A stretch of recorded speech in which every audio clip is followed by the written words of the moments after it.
They belong to the business executive, the grandmother, the college student, the teenager, the factory worker.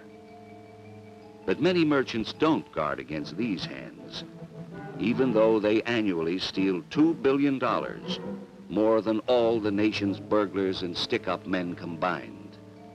They are the hands of the shoplifter.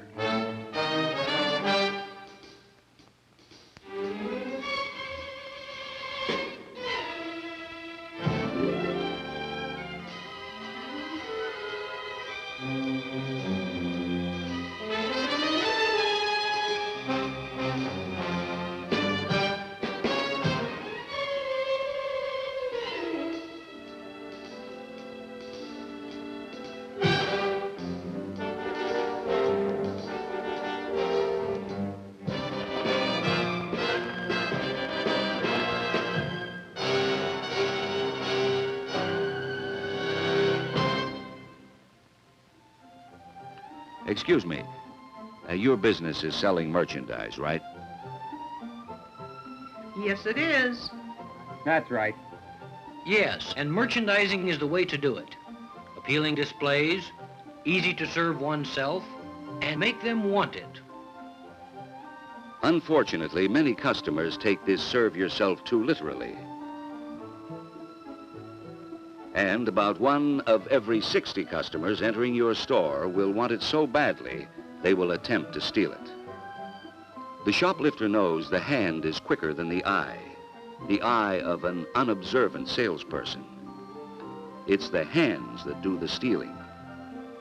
The amateur shoplifter may steal because she can't resist an opportunity to get something for nothing, because of need, for the thrill of it, for luxuries, for psychological reasons. Shoplifters come from all economic levels.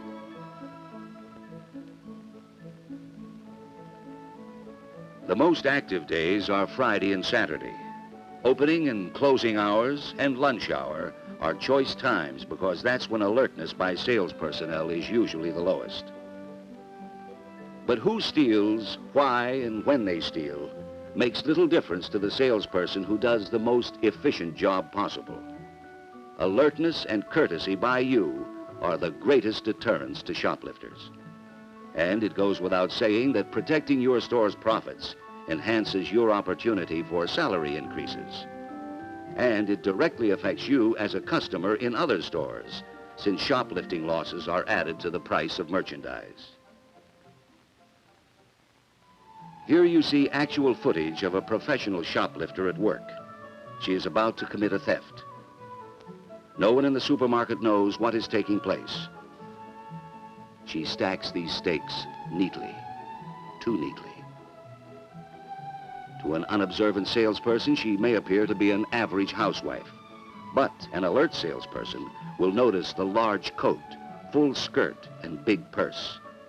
These make for quick and easy concealment of merchandise. Notice how easily she slips the steaks under her dress, holding them between her legs. This is one of the many methods of boosting, the professional term for shoplifting. And it's the most common technique employed by the female pro. Given enough privacy, she can make off with portable television sets, typewriters, radios, tape recorders, and small appliances just as easily. She can steal items weighing as much as 25 pounds. She buys 1 or 2 inexpensive items to cover her presence in the store. It is folly for retail merchants to attempt to cut selling and operating costs by reducing the number of sales personnel. An adequate sales force ensures good customer service and is far less expensive than losses to shoplifters. What this shoplifter can steal in seconds will more than pay the daily wage of a good salesperson. By stealing cartons of cigarettes, this professional can easily earn $100 a day. She earns as much or more when working drug stores, clothing stores, hardware or discount stores. This woman represents a growing number of shoplifters who are taking advantage of the self-service store. The removal of barriers between goods and customers and the improved display techniques which are psychologically designed to increase buying. Although the professional makes up only about 10% of those stealing from you, the dollar value of what they steal far exceeds that of the amateur shoplifter. Pros usually steal expensive items, later selling them for about half the retail price. The security chief of one large department store believes one professional shoplifter is more costly than 100 amateurs, while some store managers claim the small but frequent theft of the amateur is their greatest loss. Smaller stores can't afford security personnel, and boosters know it. They are also quick to recognize sales personnel working on commission, because a stall will usually send them scurrying to a hotter sales prospect. And that's what the shoplifter wants, privacy. But regardless of who is the greatest threat to store profits, the amateur or the professional, most shoplifters can be deterred by observant sales personnel who acknowledge all customers, letting no one go unrecognized. Personnel who treat everyone as a customer. This professional will be the first to admit that the presence of an observant, alert salesperson would have sent her away empty-handed. This is the merchandise she carried out of the store. However, she neglected to pay for these items. The average housewife does about 90% of her family shopping and more than 85% of the nation's shoplifting. She is a typical amateur shoplifter. She may feel your store owes her something, that such a small item won't be missed. Her purchase came to $13.50. Most supermarkets operate on a very low profit margin. The theft of a 99-cent item represents a substantial loss based on what this housewife purchased. And she'll probably be back tomorrow or the next day. Don't allow empty cartons to accumulate in the front of your store. Many a request for what you think is an empty box has been prompted by the knowledge that it has been filled with your merchandise by an accomplice. Men also pull this trick, stuffing meat, cigarettes, or other items down their trousers and covering it with their shirt. Placing tags inside the wrapping can eliminate much of this.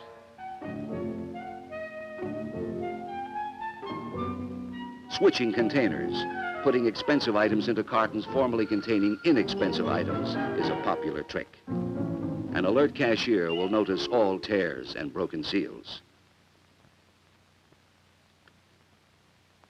It's easy to slip items under her knitting. Beware of customers bringing bags, boxes, or any large container into your store. No, these slacks weren't exactly what she wanted. The green ones are. Use the check system. Make sure everything is returned. This woman gambles that a bag from another store will not be searched.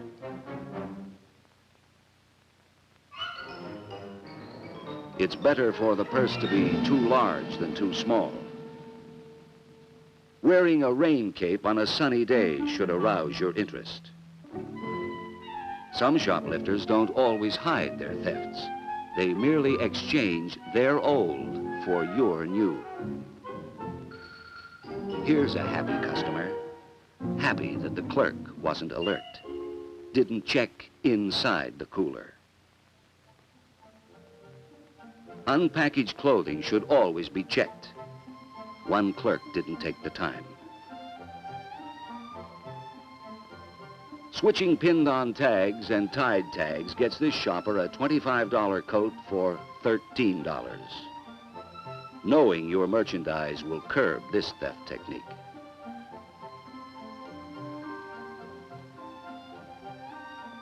With the aid of this clever booster box, only 2 seconds are needed to steal an expensive camera.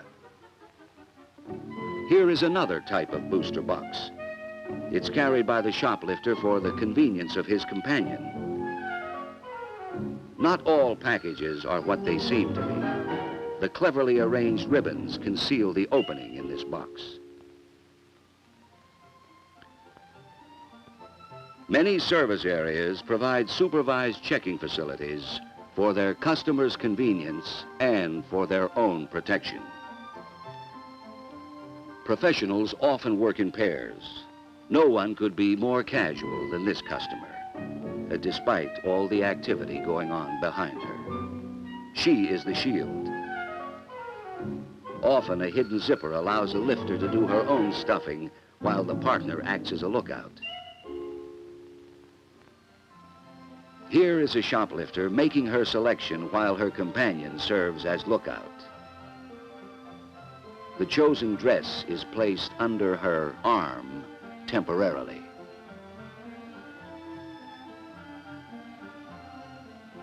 She doesn't plan to carry it out. She'll wear it.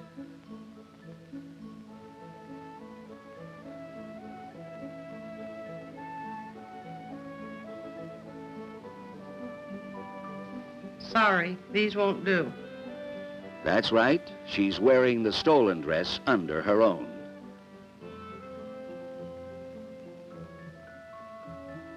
Clothing left in fitting rooms is easy pickings for shoplifters who just wear them over or under their own clothes. Check fitting rooms frequently for merchandise left inside. This man appears interested in a suit. His companion is even more interested. Female boosters can take 3 or 4 suits, including hangers, in one motion, holding them between their legs with comparative ease. Sometimes a partner will enter the store first, select the suits to be stolen, and put them on the end of the rack for easy identification by the confederate who will do the stealing. If a professional shoplifter can get an item between her legs without you seeing that item, she can steal it. This method can be used in any store to steal almost any item. Articles displayed on the counter's edge are easily stolen. An observant sales clerk would notice the clothing difference between mother and child, raincoat and sunsuit.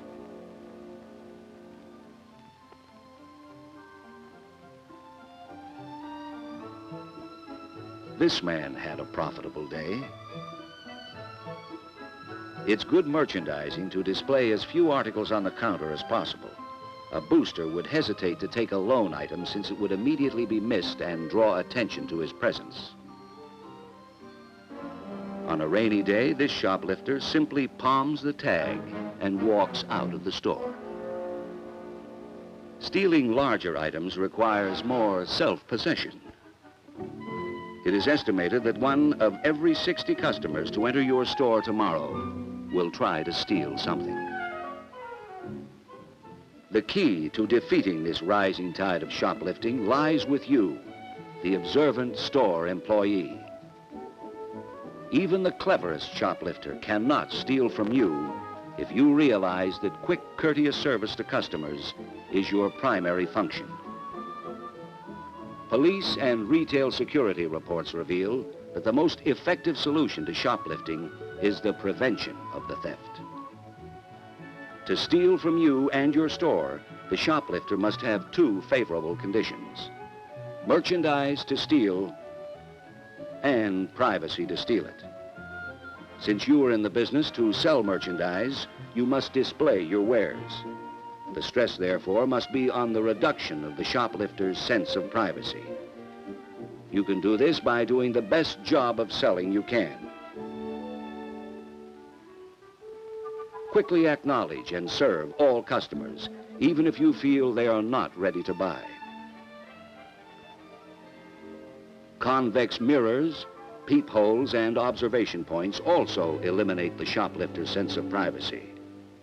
But 100 observation points, closed-circuit television cameras, and other electronic devices cannot compensate for good salespeople who are aware of everything going on around them.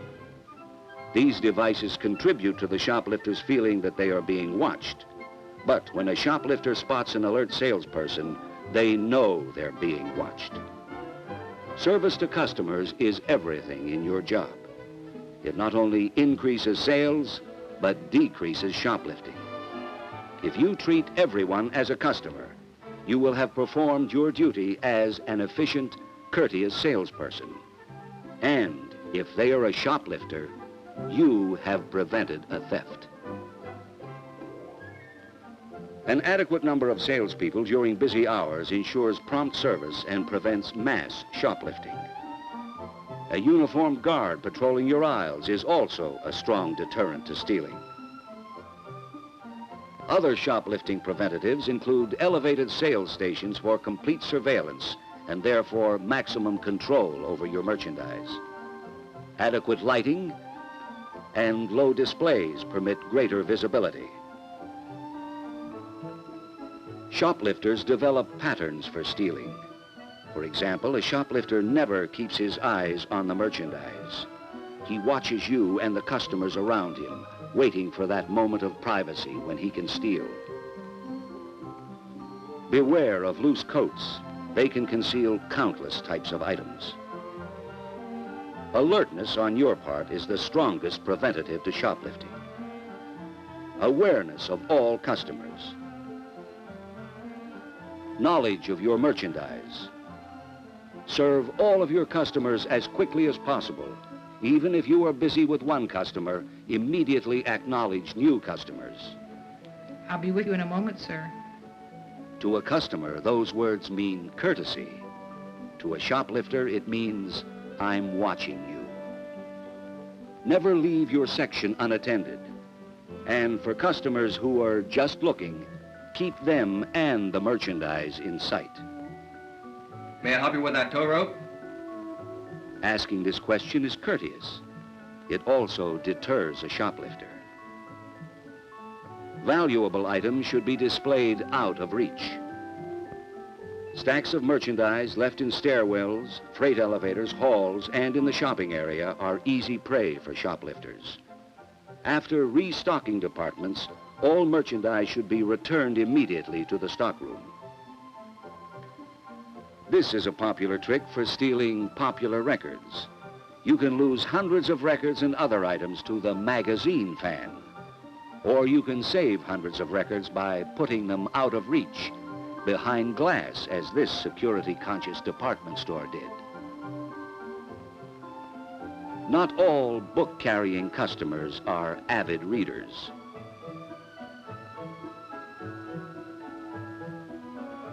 A shoplifter has struck. Don't allow empty hangers on racks. You're here to sell things, not to get personal. Someone ought to teach you your manners. I'm going to report you to the manager. Any distraction that draws off the sales clerk may offer an opportunity for a new shoplifter to be created. If you see someone take something, the best policy is usually to make no attempt to apprehend the suspect or accuse them of shoplifting.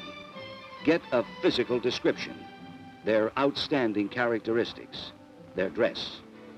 If possible, keep the suspect in view while notifying your superior. Your obligation may end with getting an accurate physical description and alerting your designated authority, depending upon your store's policy. You, the salesperson, by being alert, observant, courteous, and devoting yourself to doing the best sales job you can.